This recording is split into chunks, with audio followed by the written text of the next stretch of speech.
Fala galera, tudo beleza com vocês? Tá começando mais um Química com Dudu e a aula de hoje será sobre tabela periódica dos elementos. Como sempre, pegue o controle, aperte Start e não esqueça de deixar aquele like e inscrever-se no canal. Então, bora pro vídeo!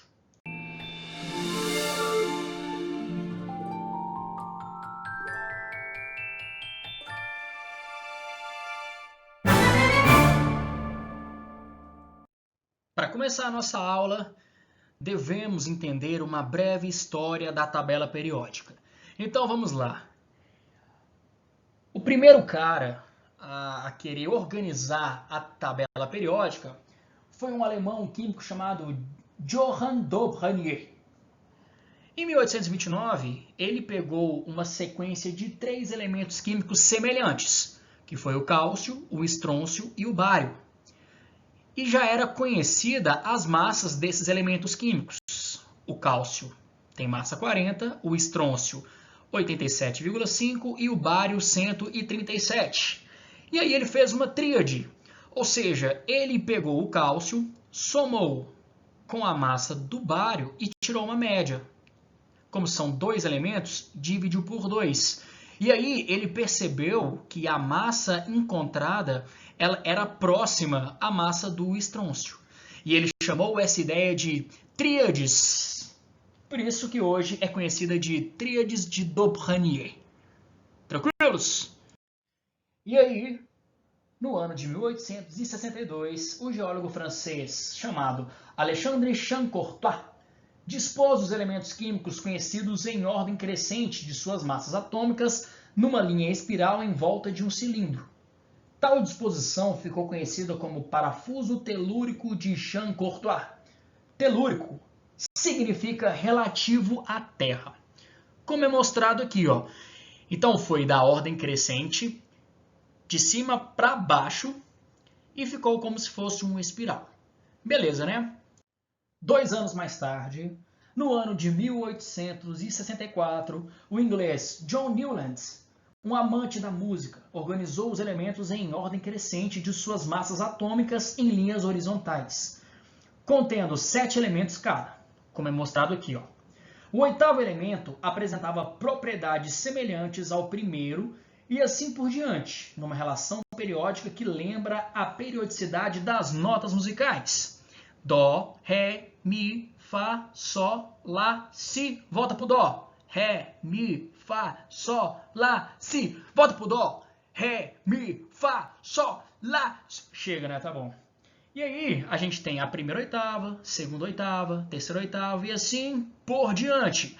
E ficou conhecido como oitavas de Newlands. Até o Link gosta de música.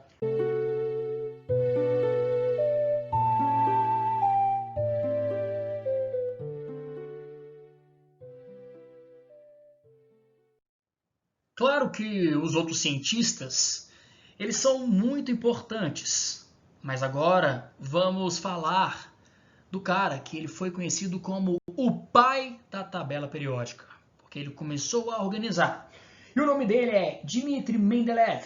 Ele foi professor universitário na Rússia e fez uma importante descoberta na história da ciência, enquanto estava escrevendo um livro de química. Ele registrou as propriedades de cada um dos elementos químicos conhecidos. Na época, eram apenas 63. Hoje são mais de 100. E ele fez isso escrevendo cada elemento químico em fichas, manipulando as fichas na tentativa de entender as ideias antes de escrever determinada parte da obra. E Mendeleev percebeu algo extraordinário.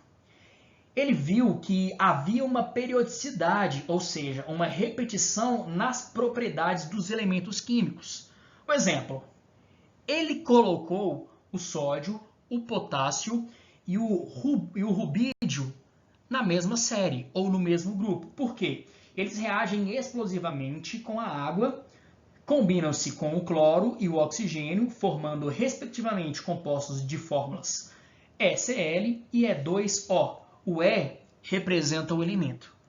E ele viu também que o magnésio, o cálcio e o estrôncio, que a gente pode ver aqui, ó, eles estão também no mesmo grupo. Eles reagem com água, mas não tão violentamente. Combinam-se com o cloro e o oxigênio, formando, respectivamente, compostos de fórmulas SL2 e EO. Então, foi aí que ele começou a organizar essa tabela em grupos e séries.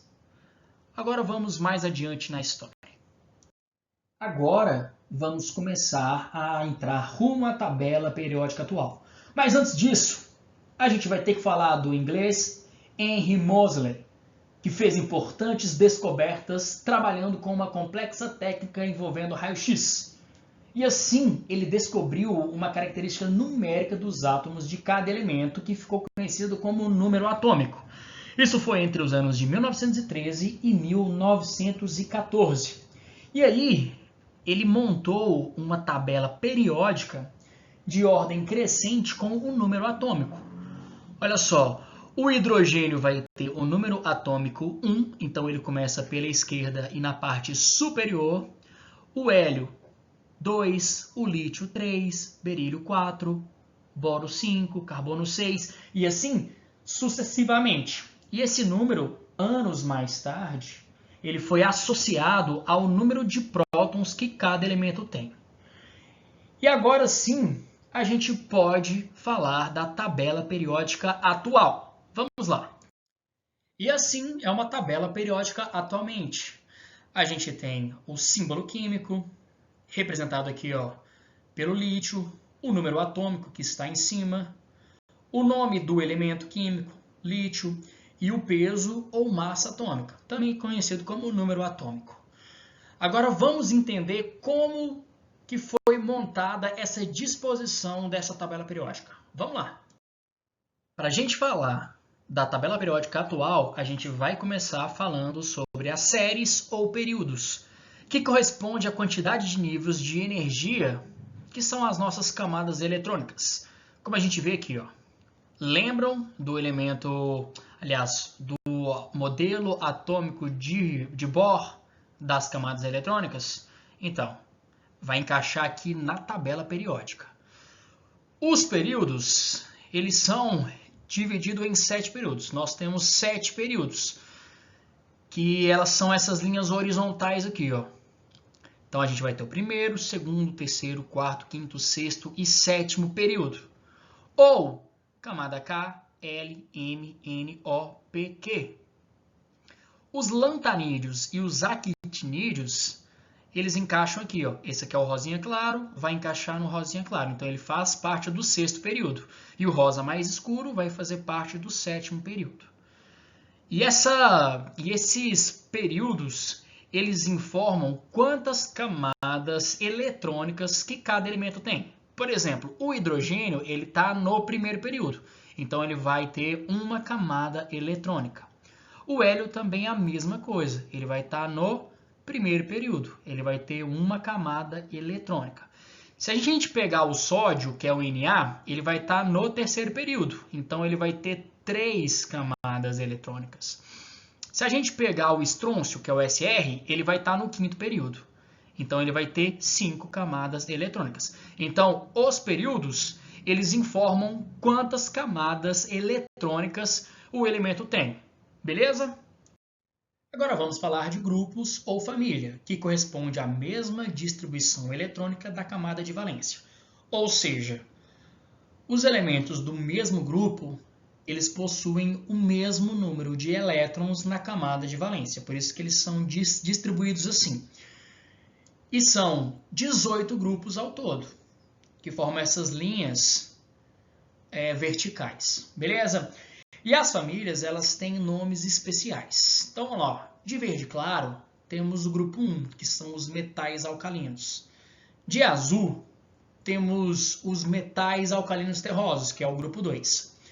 Do grupo 3 ao grupo 12, de verde mais escuro, são os elementos de transição interna e os elementos de transição externa. Lembrando que os elementos de transição externa são os lantanídeos e os actinídeos. Na família 13, de lilás, temos a família do boro. Na 14, temos a família do carbono, que é o azul escuro. No grupo 15 temos a família do nitrogênio, de vermelho. Na família 16 temos os calcogênios, que está de laranjado. Com vermelho mais escuro, temos o grupo 17, ou família 17, são os halogênios. E de azul bem clarinho, na família 18, temos os gases nobres. Então, os grupos, eles possuem nomes específicos. Tranquilinho isso aí, né? Agora vamos dividir a nossa tabela periódica em blocos. São 4 blocos, S, P, D, F. Mas, Dudu, acho que eu já vi isso em algum lugar. S, P, D, F, S, P, D, F. Linus Pauling. Exatamente, pequeno padawan. Lembra do diagrama de Linus Pauling? Ele vai encaixar perfeitamente aqui. Então vamos lá, vamos dividir então essa tabela periódica em blocos. Ó, os grupos 1 e 2 é o bloco do S. Os grupos do 13 ao 18 é o bloco do P. De 3 a 12 é o bloco D. E embaixo aqui de verde, ó, é o bloco F, que são os lantanídeos e actinídeos.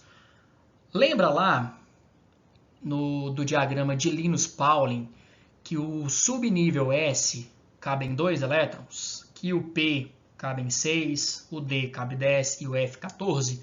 Vai fazer todo sentido do mundo agora. Então, vamos lá. Todos os elementos do grupo 1, eles terminam em S1. Então, a camada de valência do grupo 1, ele termina em S1. Do grupo 2, termina em S2. E aí acaba o S, pois o S só comporta até, no máximo, 2 elétrons. Agora vamos passar para o bloco P, que está em amarelo aqui, ó. Do 13 ao 18, então vamos lá. O grupo 13, eles acabam em P1. O 14 acaba em P2, 15 em P3, 16 P4, 17 P5 e 18 P6. É assim que funciona. Agora vamos para o vermelho, que é o bloco D, que é do grupo 3 ao grupo 12. Então vamos lá. O grupo 3, eles terminam em D1. O 4, D2, e assim vai indo, ó. D3, D4, D5, D6, D7, D8, D9, D10. Então, esses D1, D2, D3 e sucessivamente que vai indo, são as camadas de valência de cada elemento aqui, ó. Beleza, né? Então, vamos lá. E o verde é o F, que vai do 1 até o 14. Então, vamos exercitar isso aí. Vamos fazer 2 exemplos. Pegando o sódio aqui, ó. O sódio, que é o Na, ele está no terceiro período e no grupo 1. Eu aposto com vocês que se eu fizer a distribuição eletrônica do sódio, ele vai ter 3 camadas eletrônicas e o subnível da camada de valência vai ser S1. Então, vamos lá. Ó. O sódio, ele tem 11 prótons, ou seja, ele vai ter 11 elétrons. Então, vamos fazer a distribuição eletrônica do sódio. Vamos lá. Ó. Vai ser 1s2, já foram 2 elétrons, 2s2, 4 elétrons, 2p6, já foram 10 elétrons, falta 1. Então, ele vai ser 3s1. Ah, mas encaixou, ó. Sódio, terceiro período. A camada, aliás, o subnível de valência é S1. Fechou, então ele vai ser 3s1. Vamos fazer com outro, vamos fazer com o fósforo. Vamos lá, vamos pegar o P aqui, ó, o fósforo. O fósforo vai estar no terceiro período também. E ele vai estar no grupo 15. Então ele vai terminar em P3. Então ele vai ter que ter 3 camadas eletrônicas e terminar em P3. Então vamos lá, o fósforo tem 15 prótons, então ele vai ter 15 elétrons. Vamos fazer a distribuição do fósforo. Vamos lá. Vai ficar o seguinte. 1s2, já foram 2 elétrons. 2s2, 4 elétrons. 2p6, 10 elétrons. 3s2, 12 elétrons. Faltam 3. 3p3. Ah, mas encaixa realmente, ó. Terceiro período, acaba em P3. E é isso. E é assim que se encaixa os elementos na tabela periódica. Você pode fazer com qualquer um. Vai dar certo. Para a gente fechar a teoria da nossa aula de hoje, olha só, vamos fazer a classificação dos elementos químicos. Eles podem ser metais, que está em verde, e ametais. O hidrogênio ele está aqui na família 1 ou no grupo 1, mas ele não é um metal. Ele vai ficar de azul porque ele é um ametal, ele não se encaixa como os grupos metálicos. Então é só isso, de verde são os metais, são os elementos metálicos, e de azul os ametais. Mas, Dudu, como é que eu divido isso? Você vai olhar onde é que está o alumínio. Vai fazer um risco em cima do alumínio e vai descer fazendo uma escadinha. E aí você vai separar os metais dos ametais. Lembrando que o hidrogênio é um ametal, por isso que ele está de azul. Agora vamos fazer um exercício contextualizado para a gente entender todo esse conteúdo. Bora lá! E o exercício é: na cidade de Londres aconteceram assassinatos em série. Para desvendar o mistério, o detetive Sherlock Holmes começou a procurar características em comum nestes crimes. O principal suspeito é o químico e matemático Rubens Clark, pois todas as vítimas eram desmaiadas por um produto químico que utilizava em suas pesquisas e marcadas na pele por alguns símbolos. Então vamos aos símbolos. Por enquanto foram 6 vítimas. E os símbolos?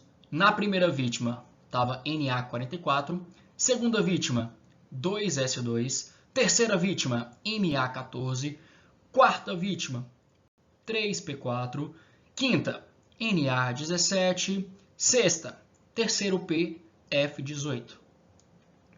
Sendo um detetive muito experiente, Sherlock percebeu um padrão nas localidades dos crimes. Assim, foi marcando os pontos em sequência no mapa onde aconteceram todos os assassinatos e percebeu que a delimitação do bairro no mapa formava uma imagem semelhante à tabela periódica, como mostra abaixo. Com a tabela periódica em mãos, ajude o Sherlock Holmes a descobrir onde será o próximo crime. Se fosse uma tabela periódica, em qual grupo e período seria esse crime? Qual elemento químico estaria na localidade? Vamos fazer. Para a gente fazer um exercício, devemos pensar como Sherlock Holmes. Vamos lá. O suspeito é um químico. E o símbolo na primeira vítima é o Na. Na, tabela periódica, químico. Na se tratava do número atômico. Número atômico 44. O número atômico 44 é do rutênio. Então, Sherlock Holmes marcou aonde fica o rutênio na tabela periódica. Está marcado aí. Agora vamos para a segunda vítima, 2S2. 2S2, distribuição eletrônica. Então, essa distribuição eletrônica aqui, é a da camada de valência do elemento. 2S2. O 2, antes do S, se trata do período onde está localizado o elemento, e o S2 é da família dos metais alcalinos terrosos. Segundo período dos metais alcalinos terrosos é o berílio. Ele marcou, então, um BE aqui, onde é o berílio. Agora vamos para a terceira vítima, Ma14. Ma deve ser massa atômica, número 14. Massa atômica número 14, nitrogênio. Então vamos marcar aonde é o nitrogênio aqui. A quarta vítima, 3P4, também camada de valência. Então vai estar no terceiro período e aonde é o bloco P4. Então o P4 vai ser o enxofre. Agora vamos para a quinta vítima, Na17. Na17, Na17, Na17. Vamos pensar. Na17, número atômico 17, é o cloro. Vai estar no terceiro período, aonde está aqui, o bloco dos P, na família 17. Agora vamos para a última vítima, a sexta vítima. Terceiro PF18, terceiro período, família 18. A família 18 é a família dos gases nobres. Então ele marcou aqui, ó, aonde é o argônio. Então ele marcou um ar aqui. E ele formou uma frase. Rubens Clark. Falta apenas uma letra para formar Rubens Clark. Então, o assassino queria formar o nome dele. Então, a localidade do último assassinato vai ser aonde está o potássio. É o K. Então, vamos marcar aqui, ó, aonde está o potássio, que é o K. Vai estar na família 1 dos metais alcalinos, no período 4. Vamos marcar aqui. Então, a gente achou aonde vai ser o último assassinato. Então vamos até lá e vamos prender o senhor Rubens Clark. Muito bem, galera. E agora a gente tem que responder. Se fosse uma tabela periódica, em qual grupo e período seria esse crime? A gente já falou. O grupo seria o 1, que é a família 1, e o período seria o 4º período. E qual elemento químico estaria nessa localidade? Seria o potássio, o elemento químico com o símbolo K. Então é isso aí, galera. A gente tem que saber como encontrar na tabela periódica pelo número atômico, pela massa atômica, pelo período, pelo grupo, pela distribuição eletrônica. Então eu espero que tenha ficado clara essa aula para vocês, que ajudem bastante. E é isso aí. E se tiver alguma dúvida, pode colocar nos comentários aí embaixo. Não deixe de dar aquele like maroto e inscrever-se no canal, tá beleza? Então até mais, galera. Fui!